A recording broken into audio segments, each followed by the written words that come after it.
Hello, beautiful souls. Look here, we've got Denise Ramon again at deniseramon.com.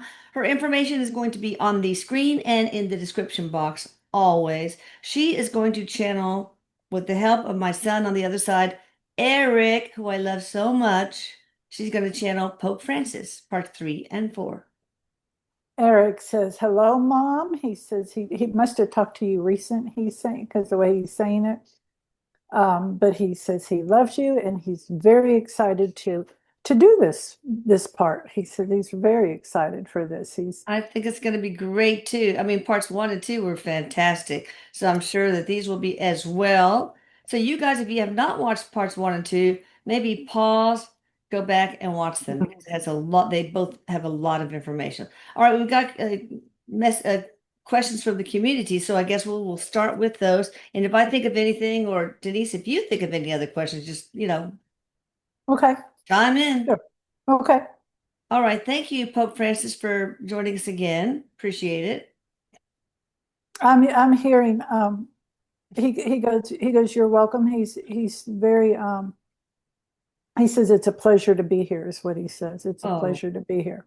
so I think I asked you this once, but oh, somebody's coming in. I hope the dogs don't bark. What do you think about the new Pope, Pope Leo? I think I may have asked you that, but I can't remember. Um, he says that it's like he says he feels real good with this one. I feel like he's got a lot of stamina, he says. Well, he's Um, young for Pope, okay, Pope years. good. Then that must be why he says he has a lot of stamina. He's very he has a lot of worldly knowledge, he says, a lot of Good. awareness about things. Um, he says, there might be some people, and I feel like there's groups of people who may not care for him as much because I feel like he's more of as he's Pope, as Pope the Pope says, or however you say it, is saying this one's a little bit more progressive Okay. because he's coming from a place. Pope Francis says that this Pope is seen where some, what do you call it, where some flexibility is needed, he says. Oh, yeah. So Yeah, what yeah. about, will he be able to straighten out the financial woes of the Vatican that you were unable to, but tried to straighten out? He says he will get a lot further than what I did, but the way he says it, it's like it's so tangled up that it's going to take a lot to untangle it and to get. But he's going to make a lot of leadway, he says, Okay. and when he says make a lot of leadway, it's going to open the eyes to a lot of other people who he says will help to undo this because it's not just one person that can do this. He says it really takes, and he kind of laughs, it takes a community to do this. Yeah, it's going to. And there's just been so much corruption over the years, Yeah. maybe even over the centuries. But all right, so one person wants to know, is Jesus and God, are they one of the same entities? Well, he says, I mean, we're all whole and part of the collective of God. he said Jesus was human form, and God, as this person's referring to, is not a human form. Right. It's an So energy, right? right, and but he says, but Jesus is a like an offspring from God, is that Like we we'd all call. are. Yeah. All right. Yes, So what is your definition of God? he says all there is. Yeah, all there is. I think it's like this amazing, all there is, self-aware, sentient energy that is everything, all energy. Yes. What do you think the future of organized religion is, Pope Francis? Frankie, baby? No, I won't do that. That was an intrusive thought. Sorry about that. I just had to say it. He kind of laughs. He Thank thinks it's you. funny because he said he likes that you're relaxed and Oh comfortable and yeah, not yeah. and he loves it that you don't put him way up here because he's right here with all of us, he says. Okay. Um, he says, it's going to take a few hundred years, but organized religion, we're going to start seeing things shifting and turning because there really is only one um, religion, if you want to call it that. There's one system. So it's not like God says, okay, I want pockets of this, pockets of that, pockets of this. It's all one. So he says it's just one religion, if you want to call it that. And he says, and this is what the Catholic faith taught people. Like the Catholic faith was the original church. Wait, what about Which, Muhammad and all that? They, but that's not a true statement, though. It's oh, like, okay. so he says that there's many people, as you mentioned, Muhammad, that are speaking to bring awareness, but that's not religion. He says it's about spreading the knowledge and the wisdom. It's Oh, like to help us to, what it's supposed to do is help us to awaken what's already within us. okay. And so he says that's gonna, the religion part, you're gonna see over time, and he's showing me like within 50 years, where it's not as dominant, and like how when he says dominant, like where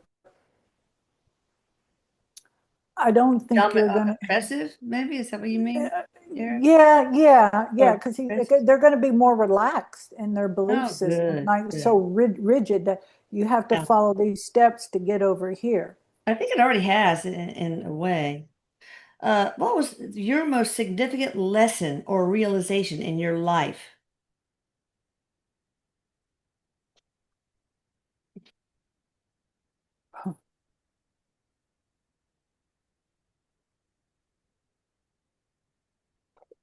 He says he spent his whole life preparing for when he became Pope. And one of the most, I guess you would say, revelations, or one of these that he just really aha moments, or whatever you want to call it, is that he wasn't God, that he was speaking for God. Okay. And he says, because he was taught and trained and practiced, like I feel like the way he's saying, like it's almost like he was the ruler, the God or whatever, because that's how Okay. people looked up to him. Right. But he says that is the one thing he really came to know, was that he wasn't the God, but that God is within all of us. And that was the message he wanted everybody to know, that it's within all of us, not just one of us. And Jesus taught that too. Yeah. absolutely. And he says that was one that was, I don't know the way he said, I feel like he got it on a deeper level at some point when he was Pope. Oh, interesting. So, what do you think about the Shroud of Turin? Now, in my opinion, well, it looks like historians are coming forward that saying there's evidence that Jesus lived on after his crucifixion because there's evidence of his existence in the south of France or someplace, and that he married Mary, and he had children, several of which died, of whom died. And and that really what happened was he was crucified, but he lowered his pulse and respiratory. He learned from the Yetic monks how to lower all his, stats, pulse, etc., so that he seemed dead. And then people took him away and saved him, essentially, took him out of that cave or wherever he was buried. Now that you're on the other side, what are your thoughts about that? And then, of course, the Shroud of Turin. Well, he says that there's all truth to that. He's shown me that Jesus, as we know, didn't die, and I feel like there was more than two or three players in that part to make it look like he did. Okay. The way he's showing me, it was like a a like a show. It was a show, Yeah. is what it was. And he said, so he kind of chuckles the way he says it is. He said, it's not possible for the way that they show how he was crucified for someone to stay up there without it ripping through his hands. Oh, yeah. That's the first observation. He Right. said, Right. there's no way. And he says, but let's say that it did keep him up there. The pain in itself would be beyond excruciating, that the Oh, body would then shut down or go into shock, as we call it. right. And so that wouldn't be able to withstand. He said, so he says the way he says it, a little bit of it was more exaggerated, is what I think. It was more theatrical and Oh, yeah. stuff. Mm. Um, and a lot of it was to put fear, he says, put fear in people. Well, what happens to the whole thing? He died for your sins. That's the whole tenet of Christianity. Well, he says well, that was the because Jesus was teaching something opposite of that, and they could see that um, the following was starting to move away. Oh, yeah. So they had to come in and do something to change that. So he says, and when he's telling me this, I feel like he says it with sadness and with tears, Mm. because they turned something, as Erik is telling me, they turned something really beautiful around into something fearful Yeah. and sad and all of the above. So yeah, it was. He said it was about losing control, so they had to find a way to get you back. Oh, boy. Well, so the Shroud of Turin, was that true? I mean, he obviously could have been under the shroud until he was taken away and rescued. Erik says that Erik is telling me, yes, there is some truth to that. Absolutely, absolutely. Okay, how can the abuse of children by priests be stopped, Pope Francis? By what they're doing now is exposing it. And he says one of the things he says he wants to make clear is that taking an oath to celibacy does not cause Yeah, pedophiles. no, no, no. And he says, and this will be a shock to many, and then this will be, I already know. But there are many priests who are not virgins, Oh, yeah, I can imagine. who have girlfriends and or boyfriends, because there's a lot of homosexuality, he says, within the priesthood, within the sisterhood and stuff like that. Why is that? So, I wonder. Oh, go ahead. But well, he says because it's it's just everywhere. He says, it's not just in one place. It's just they just happen to prefer, that's the way they are. He says he likes to say that's the way they were made. So it's convenient for them to have a girlfriend in the sisterhood. It's convenient for them to have a partner, a lover, a boyfriend in the priesthood, because it's okay, males and that. So he says, so that goes on there. that makes sense. It goes in everywhere. It's fine. Yeah, yeah. And he says, but the the pedophiles, as he calls them, and the way he says it, he's very stern about this, but at the same time, I feel like he has his hand in his head like this. of the Oh, shame yeah. that it has brought to the church. And when I say to the church, to the belief system or the religious belief system that so many people have found healing in. Oh, yeah. That's a shame. Yeah. Are they So gonna?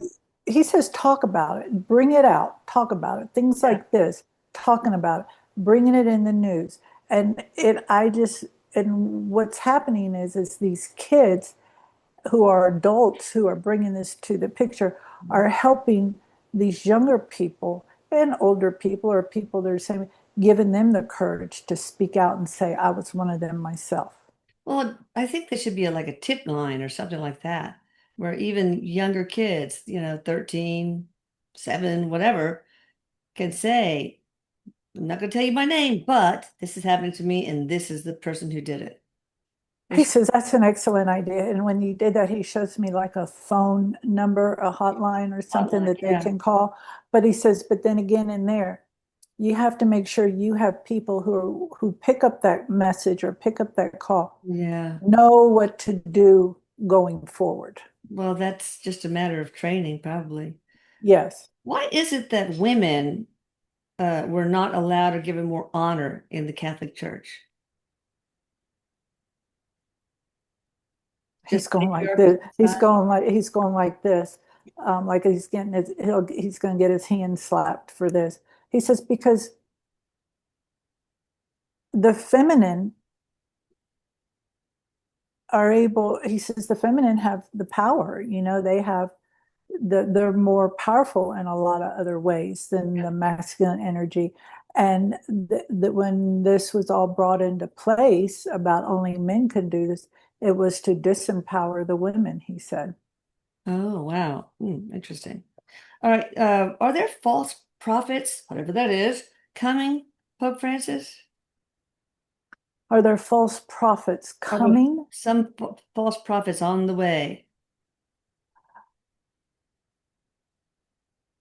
Well, Maybe there are there false prophets at all, now or in the future? he says people are making themselves false prophets, but there's not the way he shows me, but we're not sending any to say you're a prophet and you're a false prophet, though, just so you know. He says people are claiming to be Oh, prophets, as they're the as not. yes, but he says, but this is where your ability to come in and decipher what is true in that. He says anything that teaches fear is not anything good to listen to. And I feel like he was starting to, I don't know much about what he was doing or did, but he's showing me he was starting to turn that around to where there wasn't so much fear based on the Catholic faith. Oh, I hope not. I mean, I hope so. Were you a medium? And also, did you believe in reincarnation when you were alive? He said he pondered the idea of reincarnation, but he knew that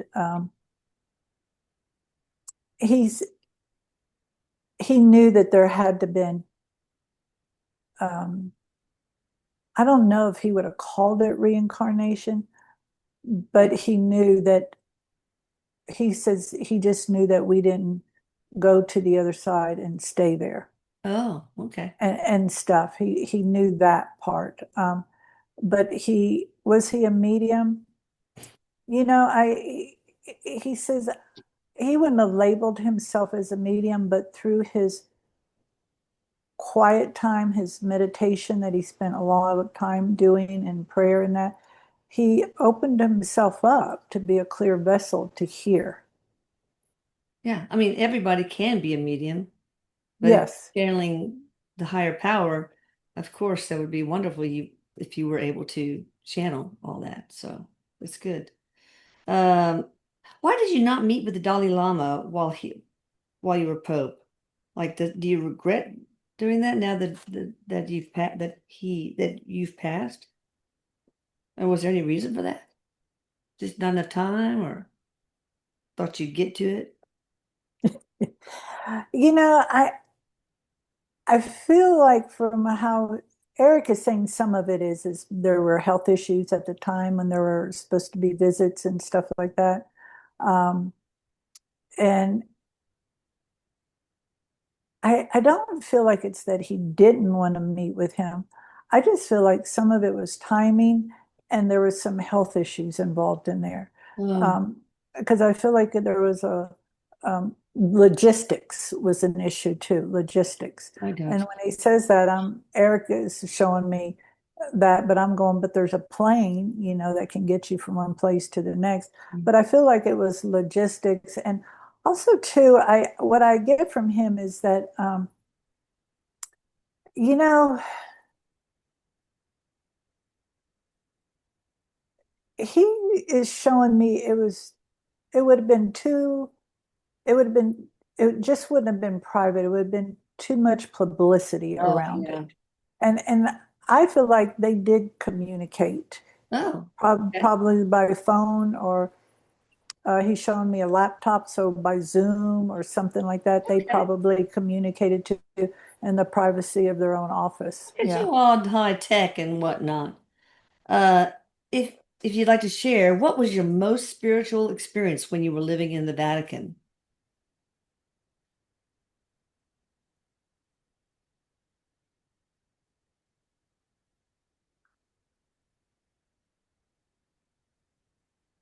He says that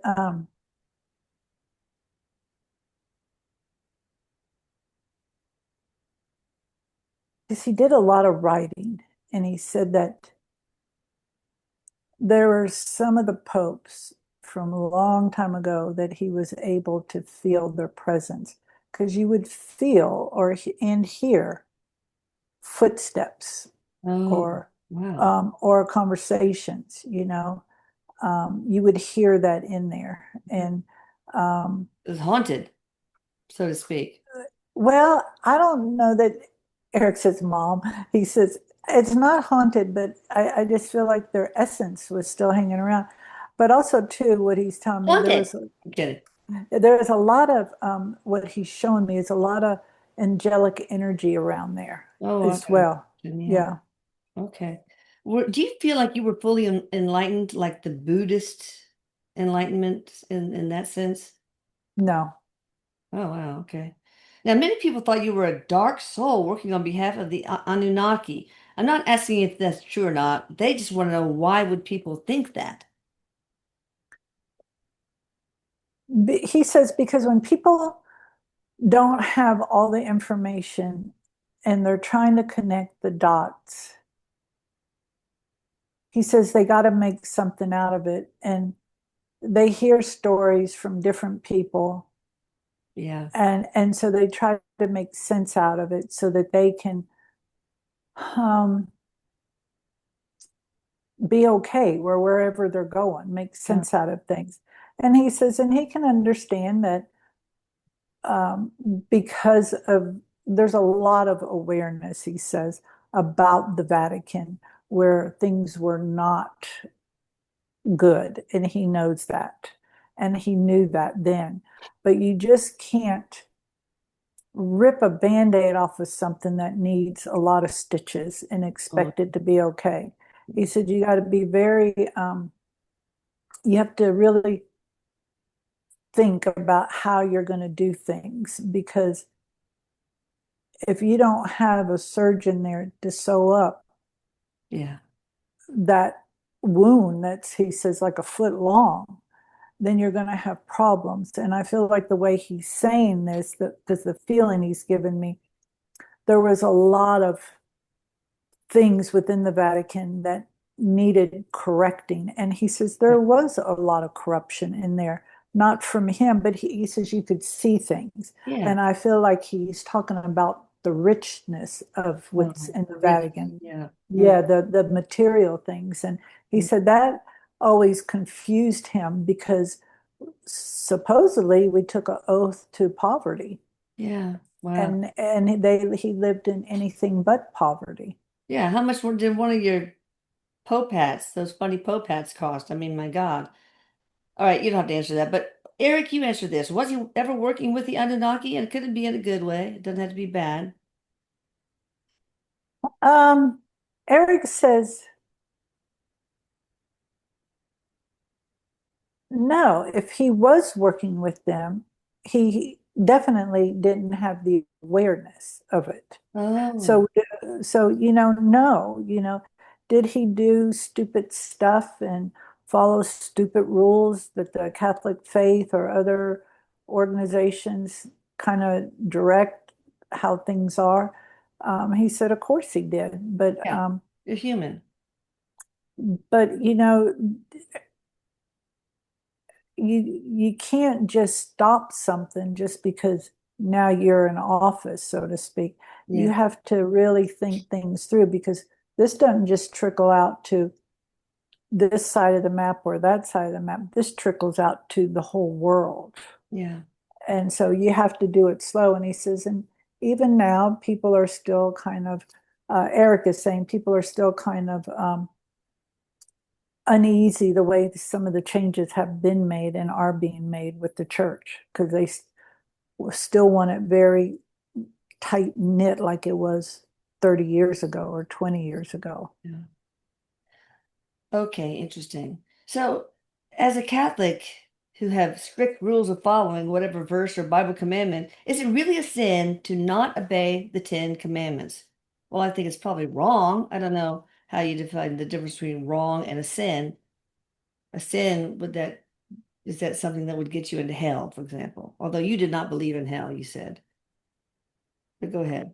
Yeah, well, because I'm asking him, like, did you really believe in that sin and stuff? And he says, you know, some of it he had to teach, but I feel like the way he taught some things was to try and guide people to a better road, so to speak, so Mm, that they would follow the better choices, so to speak. of course. Um, but the sin part, he says that, that he says that's a label that we as a society way back when put on things as a form of control. He says, Yeah. of course, I see so much more now, he says, and what I learned right away is that whatever path you take is the right way, regardless of how it looks. Yeah. Uh, Okay. but yeah, he says there is no sin, and he says, and you're right. He says, there is no hell. Okay, one more question for part one and part two, I mean part three. Part four is probably going to be a lot shorter than this one. This one is tied to the last question, so I need to ask it right now. Okay. Because a lot of Catholics are worried they'll go to hell because they don't obey or do all these Ten Commandments perfectly, and they always have that in mind that they are a sinner. I don't know, that's not really a question, but maybe Eric, you can help us with that one. So. Do people need to be worried that they go to hell if they don't perfectly follow those Ten Commandments? Well, Erik says that's what they call the Catholic guilt, and Oh, that's what that ties into. But Erik and the Pope saying those Ten Commandments, they were reworded, so oh, it's not. I just don't feel like that's exactly how it was meant to be read, but somebody came in and changed the meaning of it yeah, to where it was to inflict power, control and stuff like that. Um, the way he's shown me, like it just got reworded. interesting. Yeah, Have more somebody, power. yeah, somebody turned things around. They turned it around to where, um, Can you give me an example? well, like he says, love thy neighbor as thyself. Okay.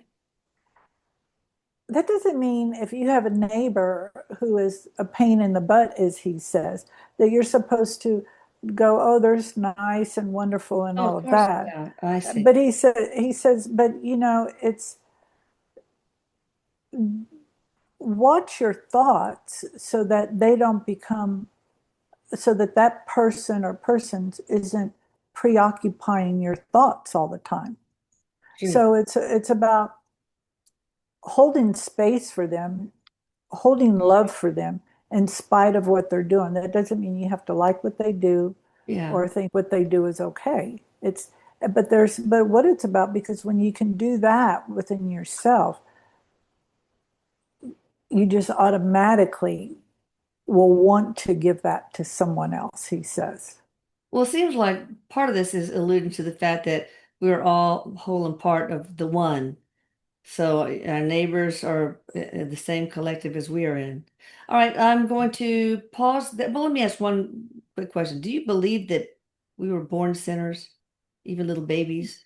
Just No, quick. he Okay. said no. He said no, not absolutely not. We were not. All right, y'all, hit the like and subscribe button, please. And check out Denise Ramon in the description box below.